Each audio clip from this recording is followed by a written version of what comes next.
이번에 그 트럼프를 받는 다음에 문재인 대통령이, 이외로, 피부로 느낀 것이 훨씬 애당초 생각했던 것보다도 조금 느낌이 이제 달라지지 않았을까 그런 생각을 해요. 그러니까 역시, 트럼프라는 사람은 다른 자세에서 이런 얘기를 했습니다만, 부동산 업자다. 부동산 업자 가운데서도 특히 재개발해서 돈 버는 사람이니까 그렇죠. 능수능란하다.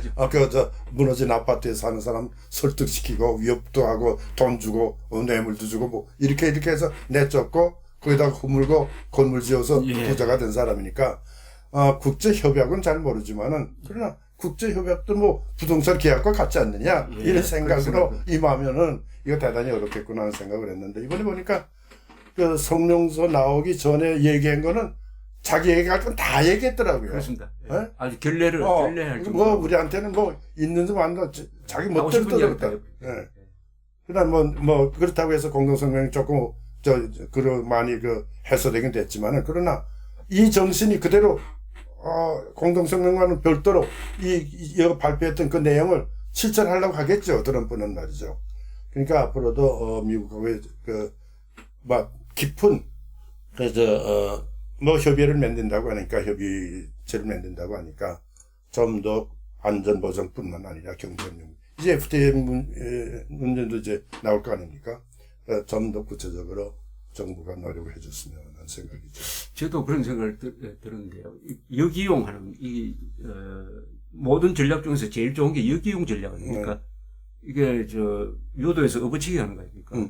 다른 그 사람 힘을 빌려가지고 업어치기 하니까 참 쉬운 건데 햇빛 정책도 북한의 김정일에 의해서 역이용된 거 아닙니까? 그렇죠. 그래가지고 뭐 4억 5천만 달러를 포함해서 뭐 좌파 정부 10년 동안에 우리 계산으로는 약 100억 달러가 북한에 들어가고 그게 핵미사일이 돼가지고 우리한테 돌아오는 완전히 역이용 당했고 이번에 만약 문재인 정부가 그런 제2기 햇빛 정책을 쓴다면은 저는 지금 말씀 들으니까 두 군데서 역이용 당할 것 같아요. 미국에 의해서 역이용 당하고 북한에 의해서 역이용 당하는데 이번에 보니까 미국에 의해서 역이용 당한다는 말은 뭐냐면 자꾸 문재인 대통령이 연합사 해체도 빨리 하자고 그러고 북한하고 대화해야 된다고 하니까 그건 들어주고 그건 뭐 들어줘도 아무 문제가 없으니까 오히려 자기들한테 유리한 거니까 들어주고 그 다음에 지금 말씀드린 한미 FTA 재협상 그러고 팔아먹을 거 그러고 무기 최신 무기 한국이 전자권 전환을 위해서 군대 신무기를 많이 도입해야 되니까 여기에 또 최신 무기 팔아먹고 이렇게 해가지고 결국은 나중에 계산해 보면은 한국은 더 불안정한 나라가 되고 비용은 많이 지출하고 남은 건 없다. 이런 꼴이 될 가능성이 다분히 있습니다. 또 하나 걱정하는 게 이렇게 좀 중간적인 이렇게 되면 강대국 사이에서 더 불신당한다. 그렇죠. 중국의 불신, 이쪽에 불신당하게 되면 설 자리 없어진단 말이죠. 그래서 강대국 사이에 빅딜에서 우리는 소외돼 버리는 거 아닙니까? 나는 이제는 명백하게 이번에도 워싱턴 방문했으니까 대통령께서 방문했으니까 이제 미국을 중심으로 하는 이 한미일 안보 체제 강화 나는 온전히 그렇게 생각해. 이걸 백그라운드에 지지 않으면은 그렇죠. 이거 지고 중국과 협상 안 하면 협상할 힘이 없단 말이에요. 경제적으로 핵이 없으니까 우리는 핵이 없으니까 아무것도 없는데 말이지. 아니 핵무기도 없는 데다가 한미동맹까지 흔들려 버리고 한일 관계까지 나빠져 버리면 한국은 왜 찌르대 버리는데? 그래서 나는 언제나 북쪽에 롯데 사건 하는 거 저런 못된 짓을 하는 걸 저걸 억제하려면은 역시 안보 역량을 짊어져야 되겠구나. 그건 일본에 가보면 명백히 알 거거든. 예를 들면 생각을 열다 그 문제가 나기 그렇죠. 전에 하데야마 때와 아베 때가 달라진단 말이에요. 강력하게 미일 군사협력 관계 떠드니까 생각을 이었던 오던 그 배도 줄어들었단 말이죠. 그렇죠. 그리고 중국 대륙에서 일본 반대하는 운동도 줄고. 난 그래서 그렇잖아요. 중국과 같이 장사 잘하는 나라가 어디 있습니까? 역사적으로 그래서 많은 그 경험을 가진 역사적인 깊은 나라이기 때문에 그들이 왜 모르겠어요. 난 그래서 한미일 우리의 군사적인 협력 관계 이걸 배경으로 지고 그 다음에 중국과 협정하기로 하고. 난 그래서 일본에 워싱턴에 가서 문재인 대통령이 그런 것을 저 피부로 느끼고 오지 않았을까.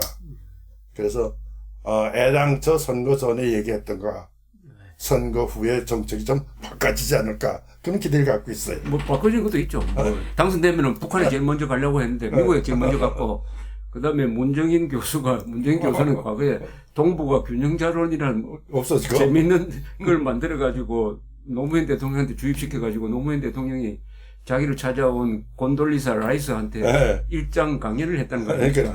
그래가지고 회고록에 참 이상한 사람이라고 라이스가 적듯이 그건 허황된 이야기 이런 게 떠돌다가 이번에 뭐 시도 안 먹혔잖아요. 그 무슨 핵동결 하면은 우리 저 한미 군사 훈련 줄이자는 건 뭐 전략 자산 오지 않는다든가. 그건 뭐 군사 전략에 대해서 아마추어적 발상을 가진 사람의 말이 안 먹혔으니까 그만큼 달라졌는데 아까 우리 장관님 말씀이 참 1910년에 우리가 한일 합병 당하기 그 전에 한 30년 동안 우리가 당한 치욕을 보면은 이모군란으로 재집권한 뭡니까 대원군을 청군이 잡아가 버렸죠. 그때 마곤춘이 아닙니까? 잡아가 버렸죠. 그 다음에 원세계가 또 뭐랬습니까? 청일전쟁 무렵에는 저 일본 깡패들이 그렇죠.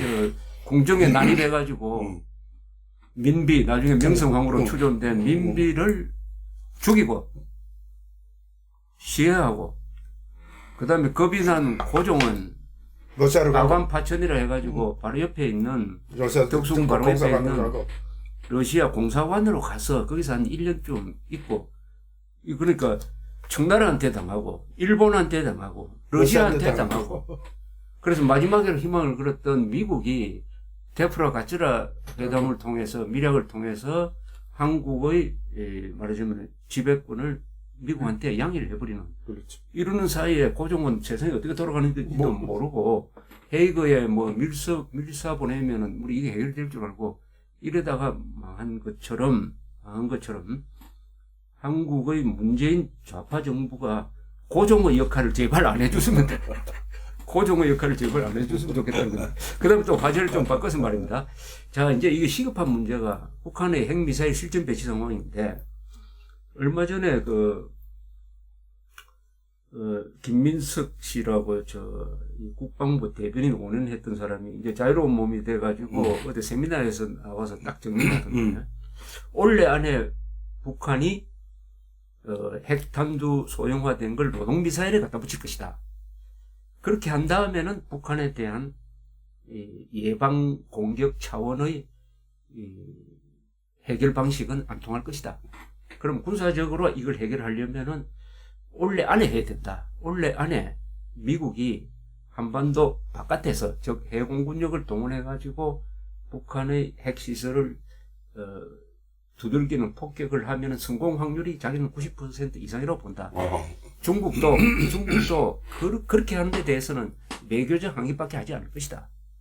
다만 그때 북한이 남한에 장사정 포를 쏘느냐 안 쏘느냐 하는 그거는 이제 쟁점으로 되어 있다. 그러나 두들기고 압도적 군사력으로 북한을 두들기고 나면은 곧 국제적인 여러 가지 이 개입이 있어가지고 결국 남한에 도발도 못할 것이다. 그래서 시간이 없다. 이렇게 정리를 하더라고요. 그런데 제가 우리 군계통의 제가 파악한 정보에 의하면은 북한에 대한 군사적 공격을 한국과 미국 당국에서 여러 가지 시나리오를 해봤는데 결론적으로는 어렵다는 결론이 나왔답니다. 그 어렵다는 결론이 제일 큰 이유 중에 하나는 역시 북한의 장사정포가 서울을 때릴 때 여기 살고 있는 미군도 미국 사람이 한 20만 명 된답니다. 그렇죠. 수도권에 살고 있는 미국 사람이 20만 명 되고 일본 중국 사람은 한 100만 명 된대요. 네. 주한미군 한 3만 명을 뭐 별도로 하더라도 이것을 감당하기는 어렵다. 그래서 미국의 합참도 트럼프 대통령한테 북한에 대한 군사적 공격은 어렵다는 보고를 이미 했다. 이런 이야기를 하더라고요. 어떻게 보십니까? 이 문제. 이게 나도 그 지금 후자가 대단히 중요하다고 보는 거예요. 미국은 자국민의 안전 보장에 위해롭다 그러면 행동 안 할 거란 말이에요. 그렇죠. 상대방이 뭐 어떻게 되든지 간에. 따라서 우리가 판단할 수 있는 정말 미국이 어떻게 할 것인가를 판단할 수 있는 여러 가지 징후. 예, 미국이 말이죠. 예.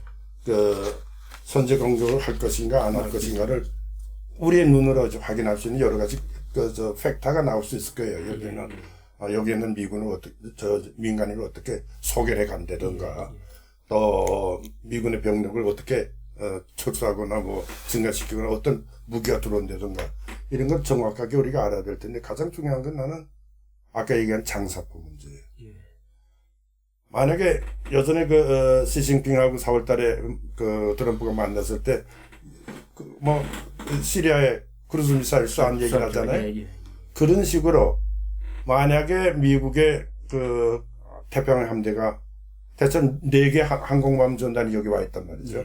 칼 빈스노, 니미츠, 그다음에 루즈벨트, 레이건 이 4개 항공모함 전단이 한꺼번에 모여서 때린다고 하면은 나는 북쪽에 이쪽에 우리한테 공격할 수 할 여지도 주지 않고 일거에 막을 수 있다고 보는데 근데 그것을 과연 미국의 합동참모부가 할까 안 할까 그건 대단히 의문이 가는 거죠.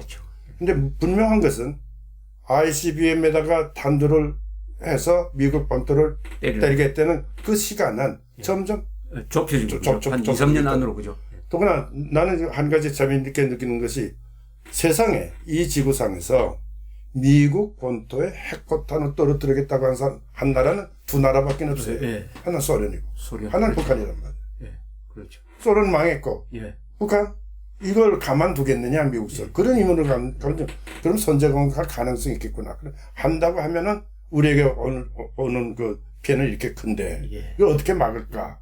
막을 능력이 있느냐 없느냐? 이 문제가 지금 우리에서 상당히 한가해요. 예. 그렇죠. 이건 고대 군사전략 특히 정부가 거기에 동의해야 될 거란 말이죠. 우리 정부가 그렇죠. 동의를 안 한데도 혹시 우리한테 알리지 않고 할 수는 없을 거 아닙니까? 그렇죠. 통보를 할 거는 아닙니까?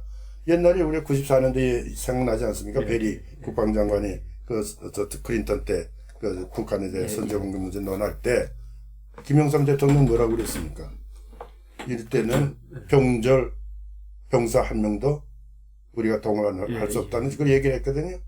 이런 사고를 가진다, 이런 사고를 가진 사람들이 정부 내에 많다면은 동의 안 할 것이고, 근데 따라서 대통령의 전략적 결단이 얼마나 이제 소중하게, 이제부터 국민 앞에서 또는 세계 앞에서 묻는 그런 시기에 오지 않을까 생각해요.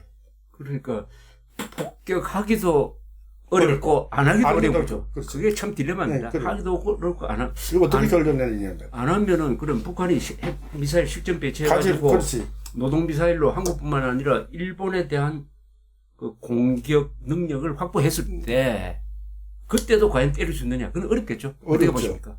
그건 어렵죠. 왠가니 지금 일본의 경우는 지금 4.5톤인가 갖고 있다고 그래요. 프로토늄을. 그게 어떤 지금 나한테 얘기했던 한 4만 발 만들 수 있다고. 그렇죠. 나가사키 떨어뜨리는 거. 근데 그런 무장으로 해서 나갈 것인가 아니면 애 때려서 안전하게 만들 것인가. 이게 미국으로서는 본토에 떨어진다고 할 때는 이건 큰 문제가 된단 말이에요. 이건 트럼프로서 결집을 안 할 수 없을 텐데. 근데 이게 우리로서는 어떻게 될 것인지 판단하게. 이것이 갖는 의미는 이건 단순한 무슨 국지전이 아니라 아니죠. 핵을 쓰느냐 안 쓰느냐는 근본적인 고민은 사실은 원자폭탄이 개발된 이후에 처음입니다. 그렇죠. 그죠? 처음입니다. 그러니까 김정은 입장에서 내가 핵을 안 쓰면 난 망한다. 어차피 망할 것 같으면 한번 써보자. 쓰면은 혹시 생존의 가능성이 있을지 모른다. 이럴 때 쓸 것 같은데. 그건요. 네. 김정일이가 얘기한 게 있어요. 뭐라고 했어요? 아버지한테 뭐라고 했는가? 아버지가 핵 문제를 얘기하니까 이 지구상에 조선민주주의 인민공화국이 없는 건 아무 의미도 없다. 없다. 예. 그럼 지구를 폭파시키겠습니다. 그렇지. 뭐 이런 이야기. 그렇지. 예. 아니, 대담하구만. 이렇게 얘기했다고 그래요. 이게 사고 방법이라면은. 그렇죠. 그걸 유언으로 받아들였다면은 이거 내 죽을 바에는 다 망하고 죽자. 이렇게 할 가능성이 있는 거죠. 그러니까 저걸 못하게 말로 평화적인 방법으로 억제할 수 있다면 좋은데 이게 안 먹고 들어갈 때는 어떻게 할 것인가. 그런데 여기서 이제 좀 지혜가 나올 필요가 있다고 생각하는데 폭격이냐 아니냐의 이 두 선택 말고 제3의 선택도 한번 고민해 봐야 되는 거 아닙니까? 네, 그렇죠. 제3의 선택으로 미국이 택한 게 중국을 통해서 압력을 세게 넣는다. 근데 중국은 아직도 거기에 따라갈 것 같지 않지 않습니까? 그죠? 그렇죠. 또 중국의 북한에 대한 압력이 어느 정도냐 하는 거는 이것도 약간 과대평가되어 있을 가능성도 있지 않습니까? 그렇죠. 예.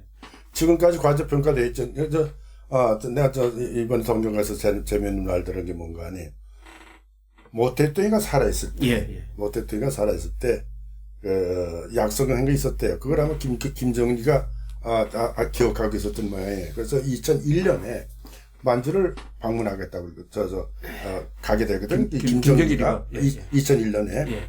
그래서 뭐라고 중국에 대다 신청을 하는 거 아니, 내가 만주를 동북지방을 시찰하겠다. 그렇게 얘기해요. 시찰하겠다. 예. 하니까 그때 강택민이가 당 수석인데, 아니 무슨 소리냐?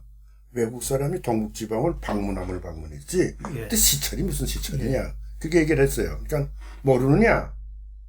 모태동지가 무슨 얘기를 했는지 그렇게 물어요. 하니까 그것들이가 거기에 이제 국제 담당 문서를 찾아보라고 그런 말이죠. 그대로 나와요. 만약에 제2차 조선전쟁이 일어났다, 한국전쟁이 일어나서 도저히 북한에서 있을 수 없으면 만주를 근거지로 해서 싸우라. 이랬다는 거야. 그때 그렇게 지시를 했잖아요. 네, 그렇죠. 근데 그거를 근거로 해서 내가 앞으로 만주를 근거지로 싸우려면 시찰해봐야 돼. 그렇지 않냐? 이런 게. 그런 관계, 그런 정도로 그동안에 돈독했는데, 지금 핵 문제는 중국에서도 대단히 골치를 아픈 문제라는 그렇죠. 거죠. 중국을 겨냥하는 수도 있잖아요. 이것이 중국으로 올 수도 있고, 그렇죠. 한국에서 이게 전쟁이라면 중국에 당장 영향이 오고, 쏠 수도 있고, 영향을 받는 건 당연하고. 그러니까 저걸 중국과 미국이 협조해서, 김정은 정권을 없애버렸다.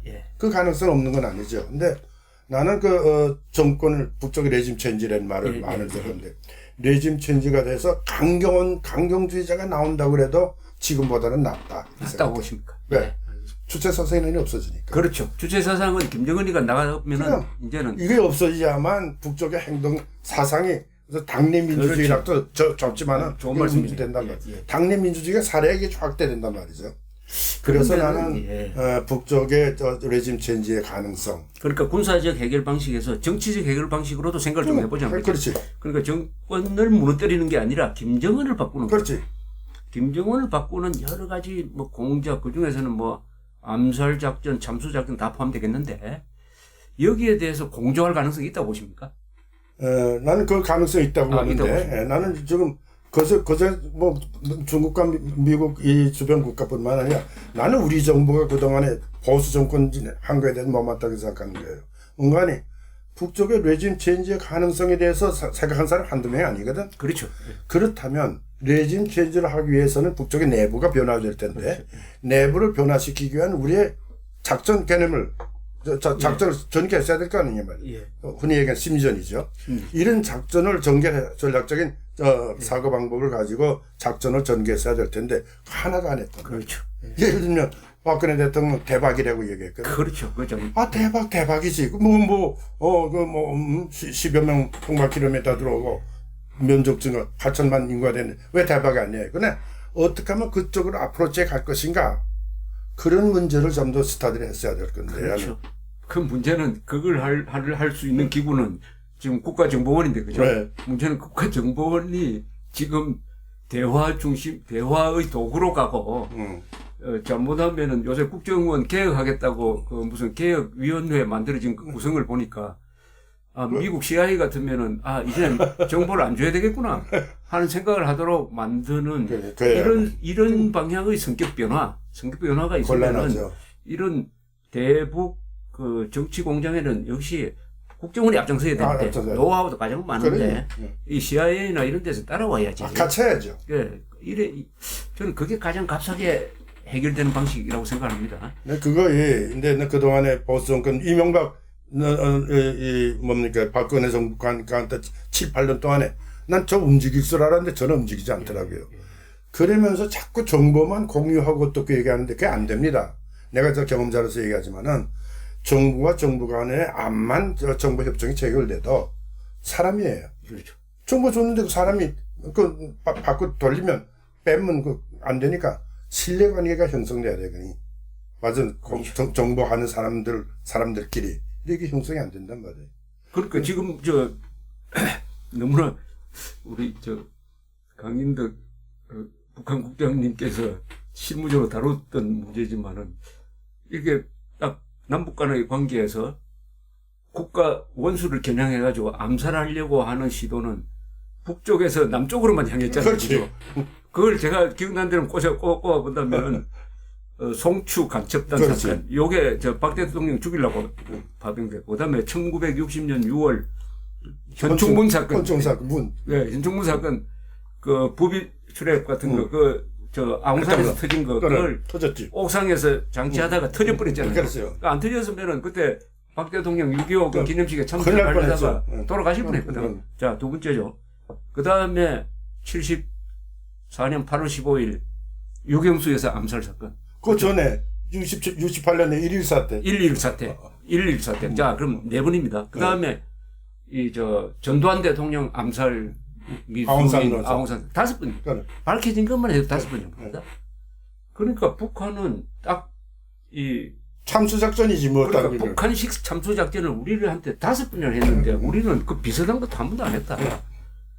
이건 막 지나간 거니까 우리는 이제 북한에 대한 보복을 할 수 있는 이 권한도 있고 복수할 수 있는 권한도 있으니까 이걸 또 우리가 많은 수단이 많지 않습니까? 그죠? 역시 수단을 잘 보면 돈이 있고 과학 기술이 있고 여러 가지 있고 또 국제적인 공조가 가능하니까 여기에 집중해가지고 피를 덜 흘리고 해결할 수 있는 방법에 뭐 고민 안 하겠습니까? 하고 있겠죠. 해야 되죠. 해야 되죠. 또 급변 사태라는 걸 자꾸들 얘기하는데 그 스타디는 많이 했거든. 그러니까 당연히 정부에서는 그걸 해야 되고 그래야 한국의 안전보장이 유지될 거 아닙니까? 이 상태로 뭐 이제 몸만 남지 않지 않았어요. 좀 눈에 보이는 거. 그렇죠. 뭐 ICM은 미국 상대라는 건 그렇다 치더라도 이 핵탄두만 조그맣게 되면은 스카드 미사일에 장치하면 저울에 떨어질 거 아닙니까? 그러니까 지금 상당히 위급한 상황까지 왔거든요. 이 위급성을 우리가 이제 우리도 시간이 없고 미국도 시간이 없는 거예요. 예. 미국은 우리보다 조금 길지. 조금 길지만 그 가능성이. 그러니까 이제 합해가지고 저걸 컨센서스를 하나 만들자 이거죠. 또 중국도 지금 고민하고. 그렇죠. 중국도 고민하고 있지. 그러니까 이제 합해서 저걸 어떻게 해결할 것인가 하는데 집중적으로 나가야 된다. 자, 그 다음에 다른 방법도 하나 있을지 모르겠다 생각이 드는 게요. 이 쿠바 미사일 사건 때 있지 않습니까? 네. 쿠바 미사일 1962년에 10월 11월에 걸친 이 사건 때에 케네디 대통령이 어떤 결정을 했느냐 하는 과정에 대한 연구가 많거든요. 많죠. 많지 않습니까? 제일 처음에는 쿠바에서 소련군이 들어와서 미사일 기지 공사를 한다 하는 것을 항공 촬영으로 해가지고 그 다음에 케네디 대통령이 한 10명을 모아가 일주일 동안 계속 대책회의를 합니다. 대책회의를 할 때 군대는 그냥 폭격을 해버리자 아니면 상륙작전을 하자 이런 이야기도 나오고 설왕설래를 해요. 대충 군대는 강경책이더라고요. 맥나마라하고 아마 합참부 장관이 맥스웰 테일러 같은데. 테일러 장군. 예. 하는데 여기서 주 소련 대사를 했던 사람이 봉쇄란 아이디어를 해요. 봉쇄. 이건 봉쇄해야 된다. 그래서 이제 함정을 배치해가지고 소련에서 들어오는 배를 막고 그 다음에는 대화를 하지 않습니까? 로버트 케네디를 앞세워가지고 도브리닌 소련 대사를 통해서 이제 주고받는 대화를 해가지고 결국은 그 대화에서 소련이 후르쇼프가 미사일을 빼가면은 미국은 터키에 배치된 그죠? 그렇죠. 미국 미사일을 뺀다. 그러나 요 사실은 비밀로 한다. 예, 비밀로 한다. 이게 나중에 후르쇼프한테 불리하게 작용하는데 이렇게 함으로써 이제 극적으로 타결이 되는데 쿠바에 놔둔 거하고 터키에 놔둔 것이 같으니까. 그렇죠. 상대적으로. 그런데 미국이 빼는 거는 비밀로 하기로 해놓으니까 공개된 걸 보면 소련이 일방 양보한 것처럼 돼버렸거든요. 이게 나중에 64년에 실각하는 이유가 되잖아요. 예. 그런데 이때 하나의 쟁점이 됐던 게 그러면 지금 큐바에 핵탄두가 들어와 있느냐 없느냐에 네. 대한 정보 판단이 확실하지 않았어요. 핵탄두가 들어와 있는데 만약 우리가 군사적 공격을 하면 저쪽에 어떻게 나올 거냐. 여기에 대한 확신이 없었어요. 그래서 그게 봉쇄로 가는 하나의 원인인데 나중에 냉전이 끝나고 보니까 그게 전술 핵이 100개가 들어가 있었습니다. 아이고. 100개가 들어가 있었고 그 소련군 사령관이 공격할 권한이 있었어요. 그래서 아주 그러니까 그걸 지금 요새 이 전문가들 그 쿠바 미사일 사건을 연구했던 전문가들 하버드 대학에 있는 그 그레엄 앨리슨이라는 사람이 계속 북한 핵 문제 해결하는데 큐바 미사일 사건 해결의 교훈을 살려야 된다는 걸 계속 쓰고 있어요. 그래서 그게 뭐냐 하면 그걸 한국에 딱 도입을 한다면은 예컨대 압도적 해군력을 한반도에 배치하고 북한을 해안 봉쇄하고 북한을 해안 봉쇄하고 그다음에 북한 지역에 노플라이 존을 만들 거예요. 비행 금지 구역을 딱 만든다. 그래가지고 시한을 준다. 이래 버리면 비로소 그때 김정은이가 야 이거 포기냐 하는 그런 막다른 벼랑이 몰리지 않을까. 한 번도 그래 본 적이 없잖아요. 그렇지. 그때 어떤 돌파구가 나오지 않을까 하는 그런 생각도 해봤습니다. 저는. 그것도 가능성이 없는 건 아니라고 생각하는 것이 내가 아까 얘기한 대로 이 태평양 지역이 4개 항공모함 전단이 저기 거의 없거든. 그렇죠. 근데 지금 칼빈슨호까지 지금 루스벨트호까지 하는 4개 4개면은 전투기가 한 250대 됩니다. 엄청나죠. 거기다 붙는 그 이지스함, 핵잠수함 지금 얼마나 되겠어요. 그러면 뭐 이 한반도 주변뿐만 아니라 그 일본 근해까지 그렇죠. 꽉 찼죠.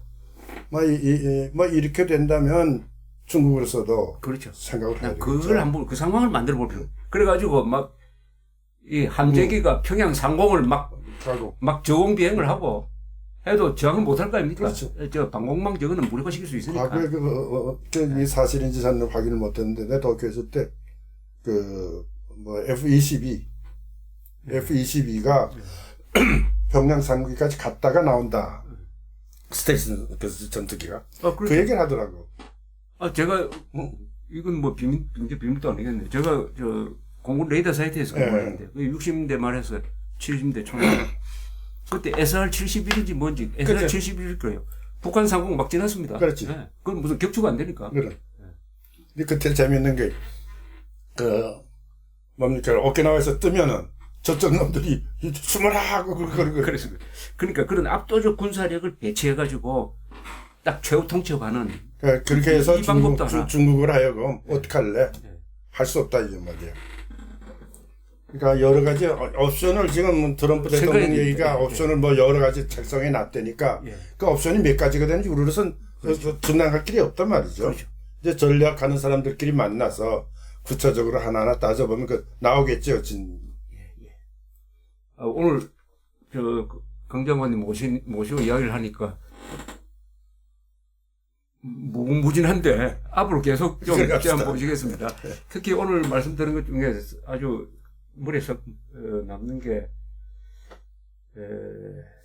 조선이 망하는 시점하고 지금 비교하면은 물론 그때의 조선과 지금의 한국은 비교도 안 되는 상황이지만 상대적으로는 우리가 핵무기를 갖지 못하니까 주변의 강대국 사이에 끼어있는 상대적 힘의 관계에서는 그때와 비슷한 점이 있다 이렇게 말씀하셨는데 그때 비슷한 점 중에 하나가 대한민국의 국론이 분열되어 있다는 사실입니다. 위기를 만나가지고 어떤 위기가 와도 국내 여론만 딱 단결하면은 절대로 망하지도 않고 식민지도 안 되거든요. 그러면 그때 뭐 갑순정로 이모거나 거의 다 싸만이니까. 친청, 친미, 친러, 친일파로 다 분열되어 있었다. 지금 대한민국이 이 상황에서 친북파, 친중파, 친미파로 분열되면은 이거는 하나님도 구출할 수 없다. 없죠. 이건 자멸의 길로 간다.